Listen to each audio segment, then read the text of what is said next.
श्री रामचंद्र कृपाले भज मन हरण भव भय दारुणम। नौ कंज लोचन कंज मुख करि कंज पद कंजारुणम।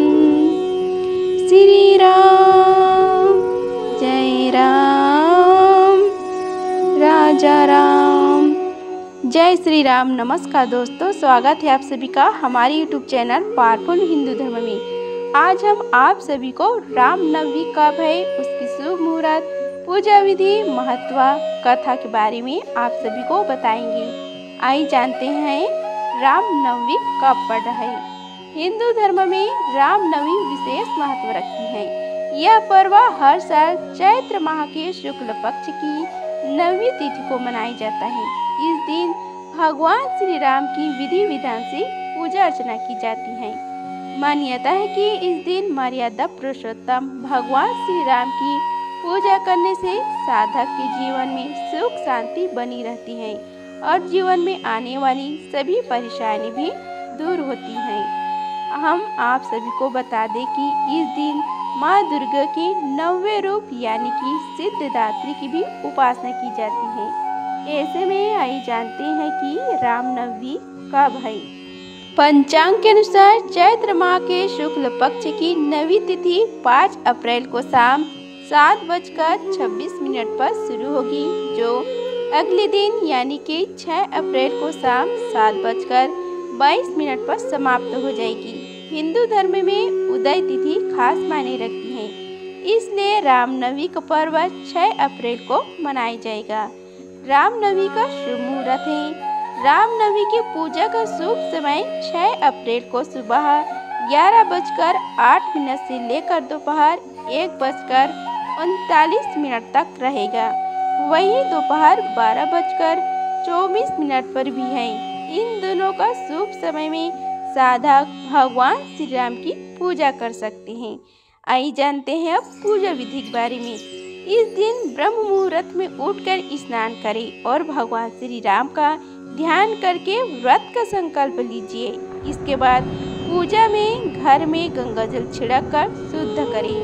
अब आप पूजा घर में चौकी रखें और उपासना कर पीले रंग का वस्त्र बिछाकर भगवान राम की परिवार सहित प्रतिमा स्थापित करें। अब आप इस समय भगवान राम का ध्यान कर उनका आह्वान करें। इसके बाद पंचोपचार का राम परिवार संग भक्त हनुमान की भी पूजा करिए। अब आप राम स्तोत्र और राम चालीसा का भी पाठ करिए। फिर अंत में आरती कर पूजा संपन्न करिए।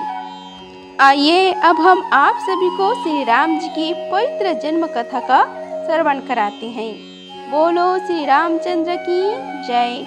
रामायण और रामचरितमानस हमारे पवित्र ग्रंथ हैं।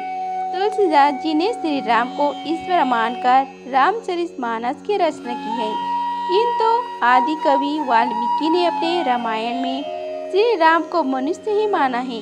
तुलसीदास जी ने रामचरितमानस को राम के राज्य अभिषेक के बाद समाप्त कर दिया। वहीं आदि कवि श्री वाल्मीकि ने अपने रामायण में कथा को आगे श्री राम के महापारायण तक वर्णित किया है। महाराजा दशरथ की पुत्र प्राप्ति हेतु यज्ञ आरंभ करने की ठानी। महाराज की आज्ञा अनुसार श्याम कर्ण घोड़ा चतुरंगी सेना के साथ छुड़वा दिया गया। महाराज दशरथ ने समस्त मनस्वी तपस्वी विद्वान ऋषि मुनियों तथा वेद विज्ञ प्राकरण पंडितों को यज्ञ संपन्न कराने के लिए बुलवा भेज दिया।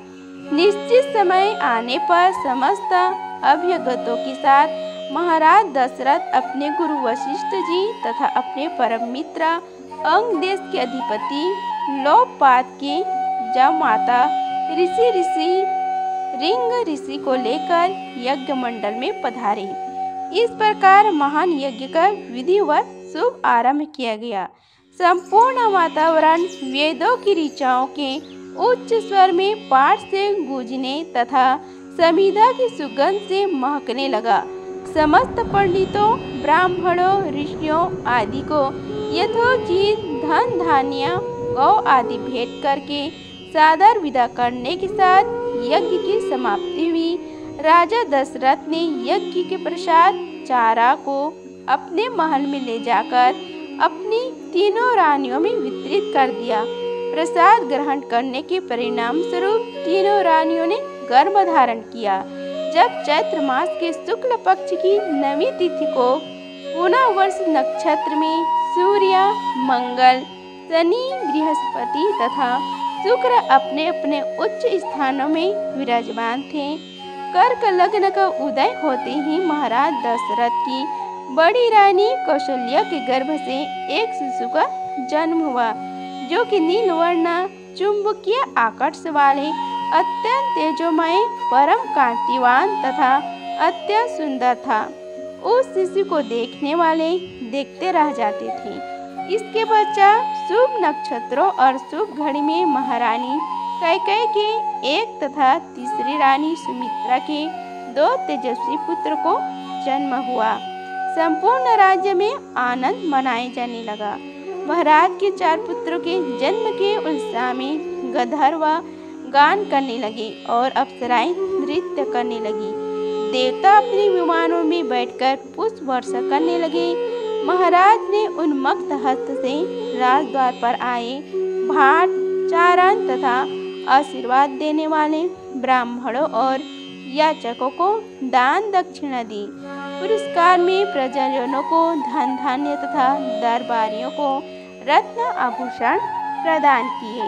4 पुत्रों का नामकरण संस्कार महर्षि वशिष्ठ के द्वारा किया गया तथा उनके नाम रामचंद्र, भरत, लक्ष्मण और शत्रुघ्न रखे गए। आयु बढ़ने के साथ साथ रामचंद्र गुणों में भी अपने भाइयों से आगे बढ़ने लगे तथा प्रजा में अत्यंत लोकप्रिय होने लगे। उनमें अत्यंत विलक्षणा प्रतिभा थी, जिसके परिणाम स्वरूप अल्पकाल में ही वे समस्त विषयों में पारंगत हो गए। उन्हें सभी प्रकार के अस्त्र शस्त्रों को चलाने तथा हाथी, घोड़े एवं सभी प्रकार के वाहनों की सवारी में उन्हें असाधारण निपुणता प्राप्त हो गई। वे निरंतर माता पिता और गुरुजन की सेवा में लगे रहते थे। उनका अनुसरण शेष 3 भाई भी करते थे। गुरुजनों के प्रति जितनी श्रद्धा भक्ति इन 4 भाइयों में थी, उतनी उनमें परस्पर प्रेम और सहृदय भी था। महाराज दशरथ का हृदय अपने 4 पुत्रों को देखकर गर्व और आनंद से भर उठता था। इस प्रकार श्री राम जी की कथा समाप्त हुआ। ये अब हम सब मिलकर श्री रामचंद्र की स्तुति करते हैं। दोहा। श्री रामचंद्र कृपाले भज मन हरण भव भय दारुणम नौ कंज लोचन कंज मुख करि कंज पद कंजारुणम कंदर्प अगणित अमित छविनो नील नीरति सुंदरम पटपीठ मनहु तड़े तिरुचि सुचि नौमि जनकी सुतावरम भजु दीन बंधु दिनेशि दानव दैत्य वंश निकंदनम रघुनंदि आनंद कंद कौशली चंद दशरथ नंदनम सिरि मुकुटि कुंडल तिलक के चारु उदारु अंग विभूषणम आजान भूसर चापि धार संग्राम चित्खरदूषणम इति वन्ति तुलसीदासि शंकरि शेष मुनिमन रंजनम मम हृदय कंज निवास कुरु कामादि खल्दल गंजनम मन जाहि राचियो मिन्हि सोवत सहज सुंदर शवावरो करुणा निधान सुजानशील स्नेह जानति रावरो इहि भांति गौरी असीस सुनिसी सहिति अर्षित अली तुलसी भवानी पूजी पुनि पुनि मुंदित मन मंदिर चली। सोठा जानी गौरी अनुकूल सी ही हर्षु न जय कही।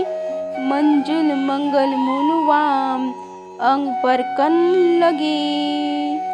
इस प्रकार श्री रामचंद्र जी की स्तुति समाप्त हुआ। बोलो श्री रामचंद्र की जय, पवन पुत्र हनुमान की जय, राम लक्ष्मण सीता की जय। अगर आप सभी को यह वीडियो अच्छी लगी होगी तो वीडियो को लाइक कीजिए, चैनल को सब्सक्राइब कीजिए और कमेंट बॉक्स में जय श्री राम लिखिए। धन्यवाद। मिलते हैं अगले वीडियो में, तब तक के लिए जय श्री राम।